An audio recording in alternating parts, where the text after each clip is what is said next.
Hello everyone. We are continuing our cultural origin stories with one of our wonderful Spanish teachers at Santa Susana High, Mrs. Bonvehi. And so, without further ado, let's proceed to our very first question, which is, what is your cultural heritage or heritages, if you prefer? So I was born in Argentina, and as you know, there's a lot of Italian influence there. So my mother is Italian, and same thing on my father's side. It is said of Argentinian people that we are Italians who happen to speak Spanish. So that's my heritage. Right, of course. So, you mentioned you were born in Argentina, of course. So, can you recall your experience traveling from Argentina to the United States? Yes. So as a tourist, I remember visiting the US on several occasions during teenage years and then as a young adult. But that was more the vision that a tourist can have. When I was 25, I moved to Spain, and then I got married and I lived in France for many years. So I had been abroad outside of Argentina for 5 years in Europe. So coming to the US, I brought a strong background of the culture from South America and also from Europe. And I felt with those two experiences, I was very prepared to face a new challenge. My husband is American. He was born here, but he grew up in Argentina. So we have the culture in common, but he definitely was very familiar with California. And we decided to move here because we wanted to raise our kids in California specifically. Paul would always speak about how beautiful the place is and how diverse it is. And he really wanted to grow professionally. And I thought with my background in languages, I could find a nice place to develop as a person. And then just everything was great. I still remember the first day. It was April the 7th, 2010. And when I got off the airport and I felt that smell, like there's a certain perfume or to any city that you go through. And I'll never forget the breeze, the sun, the wind. And I thought, this might be the most difficult day, but it's only going to get better. And this is my home now. I got my citizenship in 2016, and I definitely feel very American in a different way. I don't think there's one way of being American. But the thing is, I chose to become American. So this is kind of being an adopted child. It has so much value because you were actually chosen. So I am very blessed and very grateful. Right, right, of course. And so you mentioned you're traveling from abroad to many different places, of course, but you grew up in Argentina. So can you kind of retell a favorite memory of growing up in Argentina relating to your cultural traditions? So what I recall, like the happiest moments and something that I of course miss a lot is just Sundays getting together with a family. That is a very Italian tradition. Italian people will get together at usually grandma's or granddad's house and eat spaghetti. There's always pasta and gelato around. So we had that tradition, which we kind of replaced. And there was not really a lot of spaghetti going around, but more asado, which is the Argentinian barbecue. It's a culture where people eat a lot of meat. So if you're a vegetarian, you will have trouble living there. So that was so much fun. Every Sunday eating asado, and then we have our national drink is mate, which is like I would say it's a herbal. It's an infusion, but the way we drink it is very different. It's with a gourd and una bombilla. Like there's a whole tradition around mate, which is very interesting. So yeah, that was I think the most amazing thing about the culture is how family gets together every Sunday, no matter what your religion is or your values. Just family is very important. So I miss that. Right, of course. And obviously, you've traveled to many different places before coming down and selling in America. But one problem we do have here is there are a lot of people who are intolerant of other cultures and backgrounds and things of that sort. So, have you ever encountered a negative experience based on your background, based on your race, or any kind of beliefs you may have? And if so, how did you get through that situation? So I think you're speaking about discrimination, segregation, racism. These are strong words, but they are not unique to our country. They are not unique to America. So these are parts of human nature. And along my life, I came up to very simple and sometimes difficult conclusions that not everybody might share, but I'm going to tell you the way I feel about it. I feel we should all be on the alert for racism because it's part of nature. It's part of human nature. At one point, we might all feel that we are discriminating against someone. That's why we all understand what racism means. Somebody says it and you know, because at one point you might have felt it. So I am very alert as the way I feel and I behave towards others. So I will never say, oh, I don't know what you're talking about. We are all part of the problem. For me, I want to say being able to teach world cultures and languages, that's the biggest blessing because I feel I can help my students grow as people, but I also learn so much from them. I do feel there's a value of having a teacher who comes from another country, who has an accent, who has different points of views that can enrich my students' lives. They might feel identified, they might enjoy adding new things, or they might also, it helps to even appreciate more your own culture, you know, by comparing with others.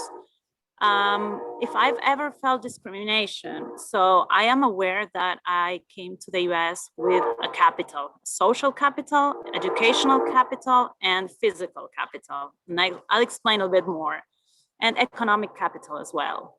So economically speaking, we are very like okay in the sense that my husband has a great job. He's a CEO in an important company, so I never struggled with that.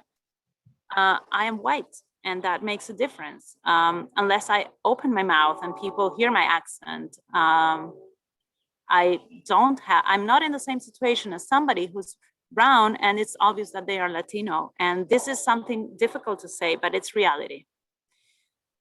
Now, I also came to the US with different degrees. So I have the educational background. So if you consider all these things, I know I didn't have it as hard as other people. But that doesn't mean that I'm not an immigrant. So I can totally empathize with a mom, a dad who comes here to the US with nothing, just hopes for their kids, because we all come here looking for a better life.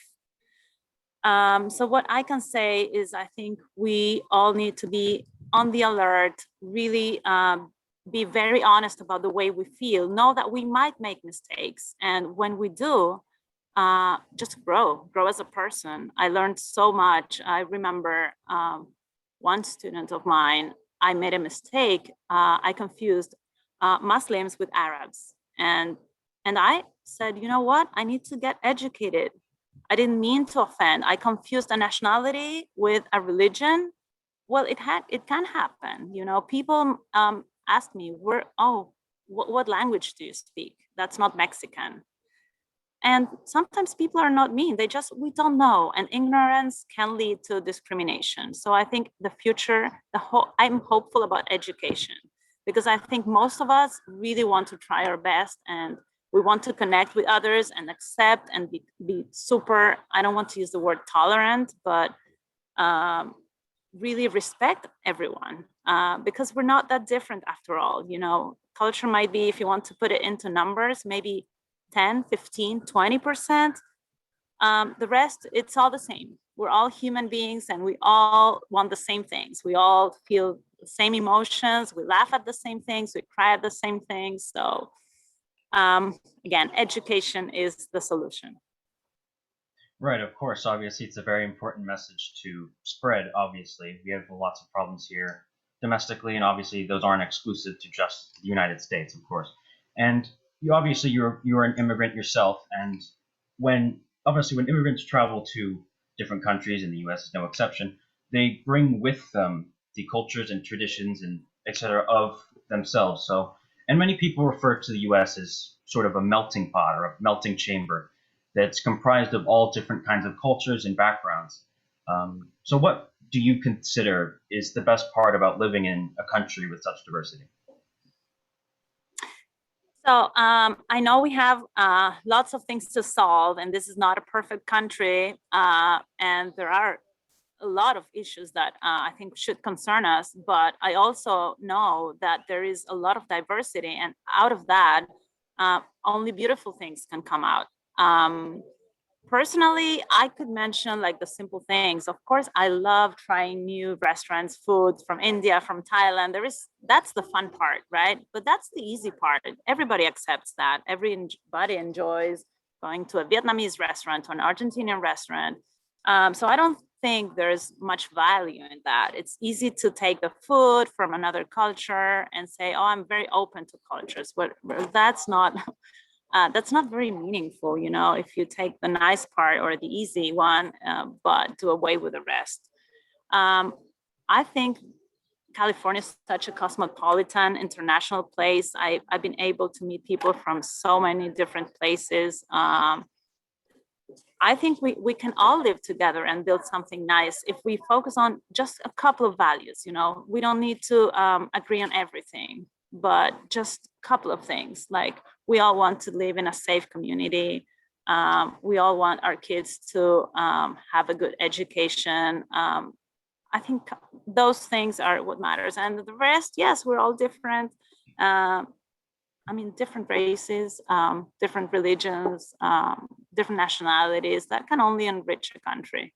So I know it's a difficult time, but I'm very hopeful. If I live here, it's because I choose to. I could be living anywhere else. I have 3 passports, 3 different nationalities, but I choose to be here every day. Right, of course. And obviously, going back to bringing cultures over, obviously, when immigrants and people come, they bring with them the traditions of where they came from. So, what are some favorites of yours where you come from in Argentina that your family or you still engage So I'm not like a super fan of parties and traditions. My daughters are, so they celebrate every American event, Halloween, so everything. But maybe I would say just as I said before, I enjoy Sundays, with my family, going out, traveling. I don't know if I can name one holiday that I celebrate. Um, I'm sorry, I'm not the most party person, but I know my kids. My kids are very open to all these things, so they take care of organizing things at home. Right, of course. And obviously, one very important part of most cultures is obviously the food they eat, the delicacies they have. So, is there any kind of favorite cultural dish or meal that you like and you still prepare or anything like that? I'm sorry, can you repeat the question? Oh, yeah, of course. So, obviously, when it comes to culture, the what one key element of it is, of course, the food that different cultures eat. So, do you have any kind of favorite cultural Oh, food from yes. the other? Okay, I got it now. Thank you. So we're gonna talk about food. So here's where my French side comes up. I lived almost 5 years in Paris, and I have to say, I think no other cuisine compares to the French. Just because if I only take a look at their patisserie, the fromage, le vin, just the wine, the cheese, and the bakery, that's my favorite. Nothing compares to that. So every time I can, I like maybe get a recipe, cook a little bit, or just buy some French cheese at the supermarket with a baguette, and that makes me happy, very happy. Right, right. And obviously traditions extend beyond just food or just any one particular thing. It's obviously an amalgamation or a collection of different things. So are there any kind of traditions that you would hope to pass down to your children or maybe your grandchildren? Because obviously that's how we perpetuate and kind of keep traditions alive and well. Uh, it's so difficult because I think what we pass, what we transmit to our kids, and also what I can transmit to our students, it's by showing the way we behave. So I guess it's not just a celebration or a date or party itself, but more an attitude. So what I'm hope I can my kids can see, and eventually they will decide if they want to follow the values we teach at home or get new ones. Is just enjoy living with people who are different from you. Just question yourself all the time. We can all be better. Don't give it for granted. Don't say I am so open-minded. I am never racist. I am such a nice person. No, just be very, very hard with yourself, because that's the way you're gonna get better. Just challenge yourself. Put yourself in situations that are new and that are uncomfortable for you. Get out of your comfort zone. I personally like to, my kids to have different experiences. Like I will take them on the metro in LA so they can see something different. I will take them to the Mixteco community here in Camarillo so they can meet people who actually don't speak any English or Spanish. I take them to the fields to pick berries. And all these activities that maybe they're not necessarily going to Disneyland, but they can make them see a different reality. So I think that's what we're trying to show at home, and of course everybody's different, and they will learn and they will decide what they need, what they like, and the rest they might leave out, and that's fine. Right, right, of course. Okay, and with that, that about closes this interview for our cultural origin story. And thank you so much, Mrs. Bonvehi, for being here. I know you're very busy answering these questions with us. It definitely means a lot to us. And thank you all very much. Stay safe and be well. Thank you so much, Alden, and it's been a pleasure.